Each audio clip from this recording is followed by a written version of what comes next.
తప్పటడుగులు వేస్తూ ఉన్నప్పుడు అదుపు తప్పినే కింద పడ్డప్పుడు అది చూసి అమ్మ బిరబిరా ఉరికొచ్చి దెబ్బ తాకేనాని ఒళ్ళంతా చూస్తది.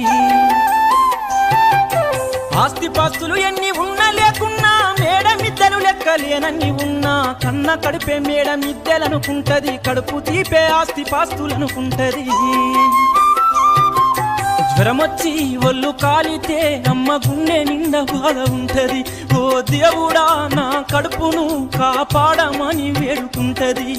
కొడుకు లేచి నవ్వి ఆడినప్పుడే అమ్మ ముఖముల కోటి దీపాలు వెలుగును. అమ్మా